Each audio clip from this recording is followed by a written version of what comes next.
Hello à tous et bienvenue dans l'épisode 317 du podcast Je peux pas, j'ai business. Je suis ravie de vous accueillir et aujourd'hui on va parler de mes 10 habitudes non négociables de ma vie d'entrepreneuse. Il faut savoir que, à mon sens, j'ai l'impression de ne pas vraiment correspondre à l'image qu'on pourrait se faire d'une femme entrepreneuse qui réussit, c'est-à-dire qui a une entreprise qui tourne à 7 chiffres. Quand je vois ce genre de personnes sur les réseaux sociaux, souvent je vois des nanas qui sont à Bali, qui voyagent, qui sont à Dubaï ou alors qui vivent un lifestyle très équilibré, dans des super beaux endroits. Il y a un certain stéréotype aussi, un certain archétype en termes de morphologie, de à quoi elle ressemble. Bref, des fois, j'ai l'impression de ne pas être vraiment dans ce cadre-là. Et pourtant, malgré tout ça, je reste passionnée de glow-up, je reste passionnée d'habitude, je reste passionnée de biohacking. J'ai ma Oura Ring qui m'accompagne depuis plus de 3 ans maintenant et je suis toujours en train de chercher des nouvelles manières d'être plus productive, de performer sans pour autant me brûler au passage. Et avec toute cette expérience, tous ces systèmes que j'ai testés, certains approuvés, certains conservés, certains au contraire que j'ai très vite rejetés, j'avais très envie de vous faire cet épisode de podcast et de vous partager les 10 habitudes qui sont un non négociable aujourd'hui de ma vie d'entrepreneuse, aussi bien des habitudes perso que des habitudes pro, et qui pour moi font le succès non seulement de mon entreprise, mais aussi de ma vie quotidienne et du fait que ça fonctionne bien et que plus le temps passe, en fait, plus je m'éclate dans ma vie et moins j'ai l'impression de travailler aussi. Donc ça, c'est plutôt un bon point. Donc encore une fois, l'idée de se dire, ces 5-6 dernières années, j'ai testé tellement de choses que je pourrais faire un nombre infini d'épisodes de podcast sur ce qui fonctionne pas, etc. Et là, j'avais envie de vous donner un petit peu la crème de la crème, les habitudes qui aujourd'hui sont devenues tellement ancrées dans mon quotidien que je ne pourrais même pas envisager une seule journée sans faire ça. Donc j'espère que vous êtes prêts. Encore une fois, j'ai fait attention à balayer aussi bien le pro que le perso, mais vraiment garder les habitudes game changer pour moi. Il y en a 10 au total, on va dire qu'il y en aura une bonus aussi à la fin. Et je vais essayer d'aller droit au but à chaque fois et d'être la plus concrète et précise possible. La première de ces habitudes, c'est pas d'écran dans la chambre. Ça, c'est quelque chose que j'ai mis en place assez tôt et assez rapidement dans ma vie d'entrepreneuse, avant même que The Bee Boost existe, ou alors ça devait être au tout début de The Bee Boost, mais j'ai arrêté d'avoir des écrans dans la chambre, que ce soit la tablette, l'ordinateur ou surtout encore plus le téléphone. Et en fait, je ne pourrais pas envisager autrement que de maintenant aller me coucher avec un bouquin, avec une tisane, juste prendre le temps de respirer, etc. Mais pas d'écran dans la chambre, ce qui veut dire pas d'écran juste avant d'aller dormir. Et la qualité du sommeil qui en ressort est quand même bien mieux. Et surtout, pas d'écran dès le réveil, parce que moi, j'étais le genre de nana qui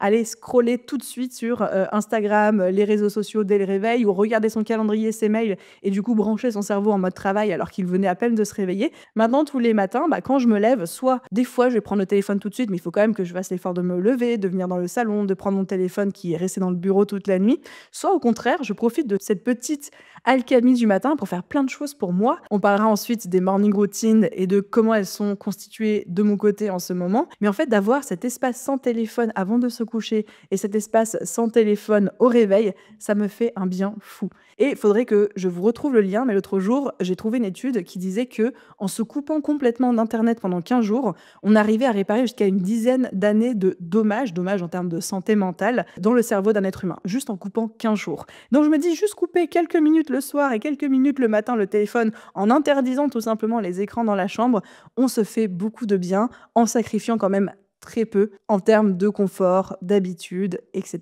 Ma deuxième habitude non négociable, c'est de me maquiller tous les jours. C'est quelque chose qui peut paraître extrêmement superficiel, mais il s'est passé un truc, c'est que avant, je maquillais pas beaucoup, mais en tout cas, je maquillais souvent, tous les jours, etc.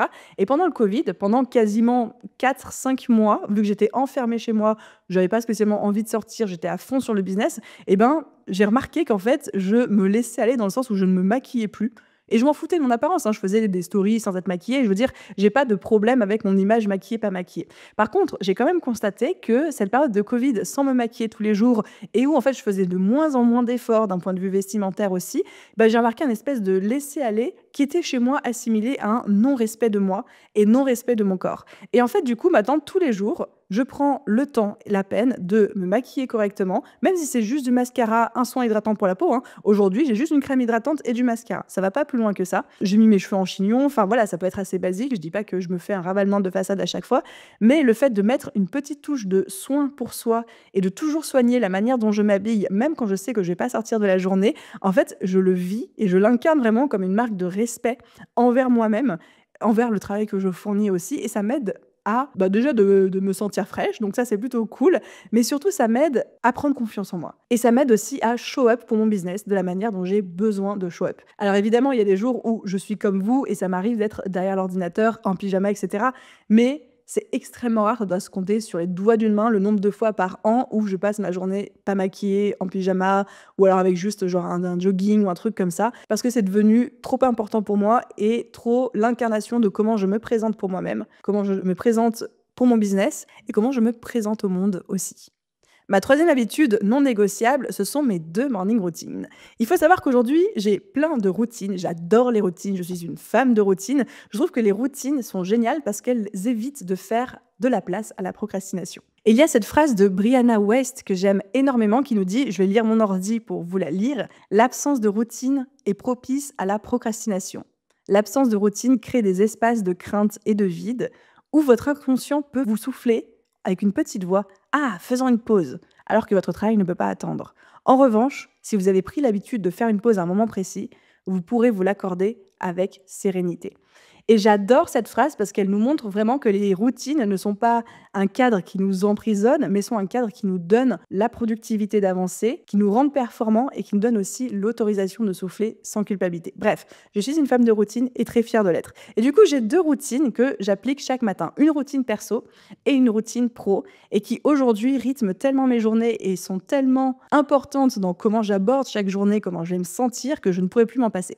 Ma routine perso, c'est que quand je me lève tous les matins, c'est à chaque fois le même rituel, c'est je me lève donc j'ai pas mon téléphone, je viens dans le bureau, j'ai mon tapis de yoga donc là qui est caché derrière la caméra donc vous pouvez pas le voir. J'ai mon tapis de yoga, je fais quelques étirements. Je suis pas une grande sportive, je suis pas une fan de yoga mais je fais juste quelques étirements, pouf pouf pouf, les épaules dos rond, dos creux, dos rond, dos creux, voilà. Je réveille en fait mon corps, ça me fait beaucoup de bien.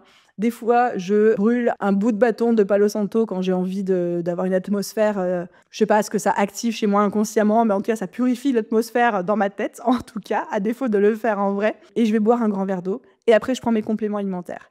Et en fait, rien que le fait, le matin, de me poser, d'avoir ce moment pour moi où je me connecte à mon corps, je bois un verre d'eau, je prends mes compléments alimentaires et tout, c'est quelques actions qui sont très basiques au final, mais qui me font énormément de bien. Et je vois littéralement la différence où les matins où je n'ai pas ces routines-là sont des journées où souvent j'ai un coup de barre dans l'après-midi, alors que souvent j'ai remarqué que quand je prends le temps de faire mes étirements le matin et de faire cette mini morning routine qui dure 10 minutes parfois, en fait j'ai pas de coup de barre. Donc est-ce que le fait de faire 3 étirements, ça enlève les coups de barre? Peut-être. J'en sais rien. En tout cas, psychologiquement, ça fonctionne très bien. Donc ça, c'est ma morning routine perso, avec évidemment après, il y a la douche, le petit-déj, je prends soin de moi, me maquiller, on en a parlé juste avant. Ensuite, j'ai ma seconde morning routine qui est ma routine professionnelle. Tous les matins, avant d'entamer ma journée de travail, ce que je fais, c'est que je me connecte sur mon ordi et je remplis mon dashboard. Donc moi, je me suis construit tout un dashboard sous Notion. S'il y en a parmi vous qui connaissent le Full Focus Planner de Michael Hyatt, qui est une méthode d'organisation sous forme de carnet papier, moi j'adore, mais en fait, je suis pas du tout carnet. J'ai beau essayer chaque année comme une teubée qui n'arrive pas à comprendre les leçons. Mais bref, je n'arrive pas en fait à me mettre au carnet. À chaque fois que j'en ai, je tiens 3 jours et après je repasse sur du digital. Bref, du coup, j'ai adapté cette méthode en format digital et j'ai fait toute une routine de productivité, d'organisation, de gestion des journées, de la to-do list et gestion mensuelle en termes d'objectifs, etc. Bref, toute mon organisation et ma productivité, j'ai créé un énorme système sous Notion et donc tous les matins, j'ai des petites étapes à remplir qui sont: quels sont mes 3 focus pour la journée, quelques petites phrases de journaling que je fais religieusement tous les matins aussi pour me faire travailler sur certains aspects que j'estime avoir besoin de travailler en termes de mindset. J'ai un micro-journal des émotions aussi pour faire un check énergie, émotion, comment je me sens, sur quoi j'ai besoin / envie de mettre le focus aujourd'hui. Et là, ça me prend peut-être 15 minutes tous les matins, mais ça me met à chaque fois dans un état de focus mental et je trouve que je fais ça depuis le début de l'année 2025, donc ça fait 3 mois maintenant que je fais ça. J'ai jamais été aussi productive et organisée de ma vie que depuis le moment où j'ai cette espèce de routine pré-travail, comme un pré-workout qu'on peut faire à la salle de sport. Et en fait, je trouve ça trop, trop efficace. Et d'ailleurs, pour toutes les personnes d'entre vous qui sont dans ma communauté Vibe, donc pour ceux qui ne connaissent pas, c'est ma communauté d'entrepreneurs, ça coûte 5 € par mois. Dedans, je fais un live par mois et je mets des ressources exclusives. Et en plus, il y a tout l'aspect networking, demander de l'aide, poser ses questions, etc. Et au sein de cette communauté, la ressource du mois de février, d'ailleurs, c'était ça. Je vous ai mis tout mon dashboard Notion avec cette fameuse routine pré-work du matin et tous les systèmes que j'utilise au quotidien pour pouvoir m'organiser. Donc, si, quand je vous ai parlé du Notion, vous vous êtes dit, est-ce que je peux l'acheter quelque part? Oui et non. En fait, pour 5 € par mois, si vous vous connectez dans la communauté, eh ben, vous allez avoir accès évidemment à ce dashboard et à des dizaines d'autres ressources que j'ai créées pour les entrepreneurs. Pour vous inscrire, c'est très simple. Le lien est dans la description de cet épisode de podcast. Donc, ça, c'était ma 3e habitude, mes fameuses 2 morning routines, une pour le pro et une pour le perso. Ensuite, j'arrive à ma 4e habitude non négociable qui est très liée à l'habitude précédente puisque c'est ma routine de préparation de la semaine. Donc toujours dans ce fameux dashboard Notion que j'ai au quotidien depuis plus de 3 mois, chaque lundi matin, j'ai une routine un petit peu plus longue en termes de pré-travail qui me prend peut-être une demi-heure chaque lundi matin dans lequel je fais une énorme rétrospective de la semaine écoulée et une préparation de la semaine à venir en fonction de mes objectifs du moment, de comment je me sens, de quelles sont les priorités, les imprévus à gérer, etc. etc.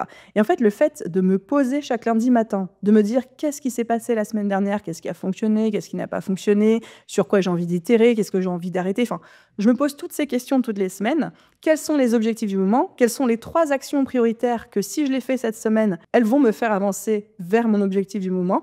Bref, je prends vraiment tous les lundis matins le temps de me poser, de mettre ça à plat. Et ensuite, de là, en découle toute l'organisation de ma semaine. Et à chaque fois, j'organise ma semaine à l'avance et je sais exactement, on en parlera après parce que c'est ma 9e habitude, je vous la spoil un petit peu, mais en fait, je planifie ma semaine bloc-temps par bloc-temps, ce qui fait qu'en fait, tout est cadré comme du papier à musique et en fait, je suis ultra productive.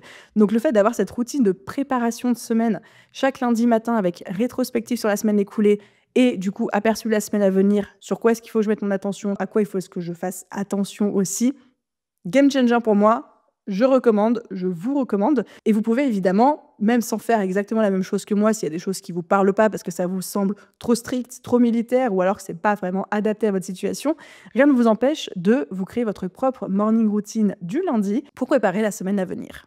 Ensuite, j'arrive à ma 5e habitude non négociable. Là, c'est mon organisation quotidienne. Chaque jour, j'ai ma to-do list. Donc déjà, il faut savoir que moi, je note absolument tout. Il n'y a jamais rien qui est seulement stocké dans mon cerveau parce qu'on peut être sûr que j'oublie au bout d'un moment. Je ne fais pas confiance à mon cerveau pour obtenir toutes les informations.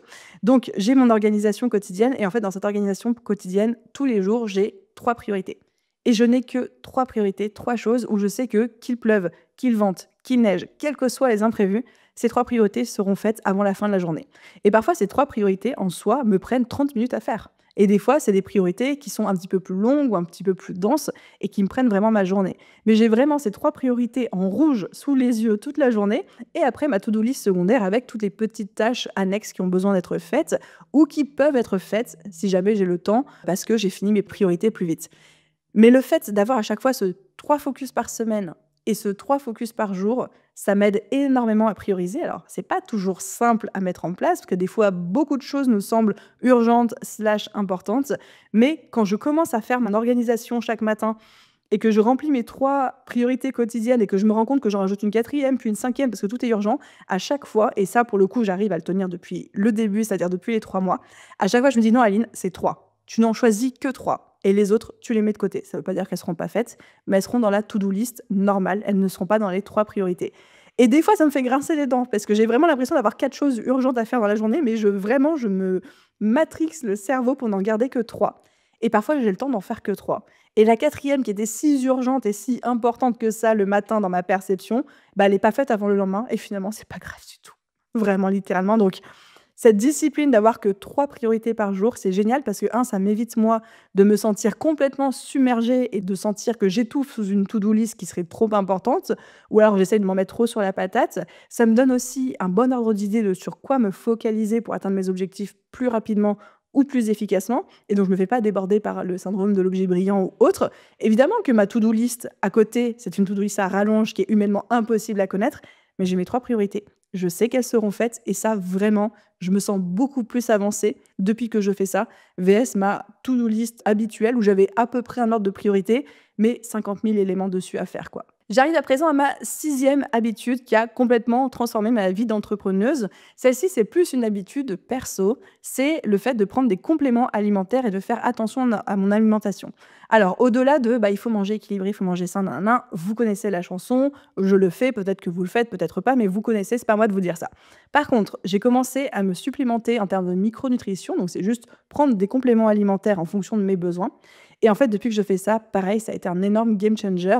D'ailleurs, dans le vlog que je vous avais tourné il y a peut-être 1 mois et demi, 2 mois de ça, je vous mettrai le lien en fiche sur la vidéo YouTube et dans la description de l'épisode de podcast pour ceux qui voudraient s'y retrouver. Je vous partageais le fait que tous les matins, je me fais un checker d'une poudre de la marque Huel, Huel, qui apporte tous les minéraux et toutes les vitamines et tous les nutriments qu'on est censé avoir avec les fameux 5 fruits et légumes par jour. Donc j'ai ça et j'ai aussi mes compléments alimentaires. Alors, je fais exprès de ne pas vous dire lesquels dans cette vidéo parce que c'est très propre à moi, à ma situation, à mon cycle hormonal, à ma santé, etc. Donc je pourrais pas vous dire il faut prendre du magnésium, du fer, du machin, du truc. C'est à vous d'aller consulter soit un médecin, soit un naturopathe, bref, quelqu'un dont c'est le métier. Mais depuis que je me supplémente en termes de micronutrition, ça a été aussi un game changer en termes d'énergie, en termes de brouillard mental, en termes de qualité du sommeil. Et je trouve que malgré mon alimentation qui est relativement équilibrée depuis 10 ans, où évidemment, comme tout le monde, je peux faire des écarts, mais mon alimentation est très équilibrée, et bien malgré ça, j'ai vu quand même un énorme avant-après en termes de bien-être, de charge mentale, de stress, d'anxiété, mais aussi de performance dans mon business depuis que je fais, on va dire, de steps supplémentaires en termes de nutrition et en termes de santé. Donc, pour tous ceux à qui ça parlerait, je vous encourage évidemment à vous rapprocher d'un professionnel qui pourra vous dire, avec analyse de sang à la clé, qu'est-ce qui vous manque, ce sur quoi vous pouvez vous supplémenter, qu'est-ce qui ferait sens pour vous, etc., etc. J'arrive à présent à ma septième habitude non négociable, qui est également une habitude perso, c'est celle de soigner mes zones de glow-up. Donc pareil, on est sur quelque chose qui a trait à l'apparence, mais pour les mêmes raisons de respect de soi et de soigner de comment je show up pour moi, pour mon business, pour mon audience, pour mes clients, je mets un soin tout particulier à soigner ces fameuses zones de glow-up. Les zones de glow-up, il y en a 4, c'est les cheveux, les yeux, les dents et les mains. Et en fait, c'est des zones où, même si parfois vous n'avez pas le temps de faire tous les soins qu'on devrait faire dans un monde idéal, de faire 3 gommages par jour ou que sais-je, et bien même si vous prenez soin uniquement de ces 4 zones, ça peut faire vraiment toute la différence pour vous en termes de confiance en vous-même et même par rapport à la manière dont vous vous présentez au reste du monde. Donc par exemple pour les cheveux, moi je fais toujours très attention d'avoir les cheveux qui soient propres. J'ai des cheveux bouclés, donc c'est un peu la galère, donc la nuit je dors avec une tête d'oreiller en soie, ou alors j'ai mon bonnet de nuit en soie. Ceux qui ont vu le blog savent que je l'ai sur la tête, même quand je filme mes vlogs. Je fais attention sur les produits de soins type shampoing, démêlant que j'utilise. Bref, je fais attention à ce que mes cheveux soient toujours présentables et de ne pas arriver avec une tête d'épouvantail. Ça peut faire toute la différence des fois d'avoir des beaux cheveux, ou en tout cas des cheveux dont on trouve qu'ils ont l'air soignés ou pas. Ça peut faire ou défaire une tenue, une apparence, une première impression, etc. Pareil, les yeux, le fait qu'ils soient toujours à minima maquillés, je vous ai parlé de maquillage, j'aime beaucoup prendre soin aussi de mes cils et de mes sourcils. Je trouve qu'une ligne de sourcils bien épilée ou alors des cils qui sont bien recourbés, peut-être teints en noir pour les gens qui n'ont pas le temps ou pas envie de se mettre du mascara au quotidien, pareil, ça peut changer beaucoup de choses en termes de regard et du coup en termes de connexion aussi avec votre audience, avec vos clients, que ce soit en présentiel ou en digital. Ensuite, les dents blanches. D'ailleurs, je fais une petite dédicace à tous ceux qui étaient là pendant mes masterclass du mois de mars où on sait que le blanchiment des dents a été un exemple en fil rouge que je vous ai donné pour une certaine stratégie que je vous ai livrée pendant cette masterclass. Si vous savez, si vous avez la référence, mettez-le moi en commentaire, surtout si vous êtes sur YouTube, ça me fera plaisir qu'on parle blanchiment des dents ensemble. Et ensuite, on a les mains. Juste, alors la plupart du temps, j'essaye d'avoir les ongles faits avec, moi je suis très fan de la marque Roxy Nails, qui sont des capsules ongles à coller avec une colle spécifique et qui vous permet d'enlever, d'avoir une manicure toujours bien faite et tout. Parce que moi, j'ai les ongles très fins qui cassent très facilement, donc les manicures de salon, généralement, ça ne leur fait pas du bien. Mais même quand c'est comme ça et que j'ai rien sur les ongles, je fais toujours attention d'avoir une manicure qui soit propre, qui soit nette, de ne pas avoir les ongles sales. Et en fait, quand vous prenez soin de vos cheveux, de votre regard, de vos dents et de vos mains, ça peut tout changer en termes d'apparence et par rapport à la manière dont les gens vous perçoivent. Alors, est-ce que c'est trop superficiel? Je laisse la réponse à ça à l'appréciation de chacun. Moi, je pense que c'est important. On sait aujourd'hui que la manière dont on se présente, encore une fois, au monde et aux autres est importante et compte dans une première impression beaucoup. Est-ce que je suis en train de dire que tout le monde doit aller se faire botoxer, ravaler la façade et que c'est une honte de sortir sans se maquiller? Absolument pas. Est-ce que je suis en train de dire que c'est une marque de respect envers soi-même que de prendre soin de soi et que ça transparaisse? Absolument. Et après, le prendre soin de soi, chacun met la définition qui lui convient et qui lui ressemble derrière ça. En tout cas, voilà, ces 4 zones de glow up, moi, c'est ce sur quoi je mets la priorité. Surtout quand je suis dans une période de rush ou une période un peu dense en termes de boulot, je vais toujours mettre le focus sur ça et le reste peut passer après. On arrive à présent à ma 8e habitude non négociable, pareil, présente dans mon business depuis plus de 2 ans maintenant. C'est une habitude professionnelle, celle-ci. Je traque mon temps et je traque toutes mes heures de travail. Je traque sur quoi je travaille, pendant combien de temps et comment sont constituées mes journées. Je fais ça pour plein de raisons. La première, c'est déjà pour me rendre compte, techniquement, concrètement, combien d'heures par semaine je travaille. Parce que des fois, j'arrive, je traîne les pieds auprès de mon mec et je lui fais: «Oh là là, je suis fatiguée, j'ai bossé 60 heures cette semaine». Mais quand je regarde mon relevé, bah non, j'ai travaillé 35 heures de manière classique. Mais parfois, la charge mentale ou alors l'intensité des heures de travail et puis des tâches qu'on abat aussi nous donne l'impression qu'on travaille 60 heures par semaine. Et à d'autres moments, je culpabilise de prendre une pause parce que j'ai l'impression d'avoir rien foutu cette semaine. Et quand je regarde mon relevé de temps, je me rends compte que j'ai travaillé 40 heures. Mais simplement, bah, comme c'était travaillé peut-être avec des horaires un petit peu décalés ou de manière plus sporadique et moins lisse que d'habitude, bah, j'ai l'impression d'avoir moins travaillé alors que pas du tout. Donc déjà, moi, ça m'aide à m'auto-réguler par rapport à la culpabilité que je peux avoir ou alors à me dire: «OK, va te reposer et tout, tu as besoin». Deuxième chose, c'est que ça m'aide aussi à voir qu'est-ce qui me prend le plus de temps au sein de mon business et donc de déléguer de manière beaucoup plus stratégique. Si je vois que Aline, elle passe, alors c'est pas le cas, je vous rassure, mais si je vois que Aline, elle passe 5 heures par semaine à programmer des posts Instagram et des podcasts et des vidéos YouTube, etc., bah peut-être que ces 5 heures, elles valent beaucoup plus cher que le coût de payer un assistant ou une assistante pendant 5 heures pour faire cette programmation à ma place. Donc vraiment, pouvoir avoir un œil plus stratégique sur comment j'emploie mon temps, où est-ce que mon temps part concrètement et qu'est-ce qui peut être délégué, optimisé, automatisé aussi parfois. Ça aide beaucoup. Et de la même manière que quand je délègue, quand j'établis par exemple une fiche de poste, eh ben, il me suffit de regarder mon relevé à moi pour me dire, bah voilà, la personne elle va avoir X temps sur cette tâche parce que moi je sais que j'y passe Y temps et donc je peux être très précise dans mes fiches de poste quand je recrute quelqu'un. Donc traquer son temps pour pouvoir analyser, comprendre aussi nos ressentis parfois, mieux déléguer et optimiser la manière dont on gère son business et dont on gère son quotidien aussi. Je trouve que pareil, ça peut paraître parfois un peu trop contrôlant, dictatorial, cadré, militaire, mais en fait c'est hyper efficace quoi. Et pour le faire d'ailleurs, si ça vous intéresse, moi j'utilise un outil qui est 100% gratuit, qui s'appelle Toggl, Toggl. Voilà, donc Toggl pour ceux qui voudraient s'y mettre et tester ça. J'arrive à ma 9e habitude non négociable d'entrepreneuse, c'est cette fameuse méthode du time blocking que j'utilise au quotidien. Donc là, on est sur une habitude plutôt professionnelle, mais qui m'aide à être extrêmement cadrée, ne pas dépasser mon temps de travail que je me fixe et surtout pouvoir être particulièrement productive. Le time blocking consiste à avoir un agenda dans lequel vous bloquez des créneaux de temps pour avancer sur des tâches. Par exemple, je dis n'importe quoi, mais le lundi de 9 h à 11 h 30, c'est rédaction de la newsletter de la semaine. Ça peut être aussi de 10 h à 11 h, réunion d'équipe. Ça peut être de 9 h à 9 h 30, post Instagram. Et en fait, toutes mes semaines sont découpées en créneaux de temps en fonction des tâches que je dois accomplir. Pourquoi est-ce que ça fonctionne? Parce que déjà, quand je planifie ma semaine pendant cette fameuse routine du lundi matin, ça m'aide à être sûre que tout rentre. Parce qu'à un moment, des fois, je m'invente plein de tâches. Je me dis, il faut que je fasse ça, ça, ça, ça, ça. Et que réalistiquement, je me rends compte que c'est que des tâches qui vont prendre beaucoup de temps et que finalement, je ne peux pas tout caler dans ma semaine. Ça m'aide aussi à m'auto-réguler. Plutôt que de culpabiliser en fin de semaine en me disant, bah, en fait, j'ai pas tout fait, j'ai qu'une merde, j'ai pas assez travaillé, ou que sais-je. Deuxième chose, ça m'aide aussi à me cadrer en termes de productivité. Donc là, on a la loi de Parkinson en termes de productivité qui nous dit qu'une tâche prendra toujours le temps qu'on lui alloue.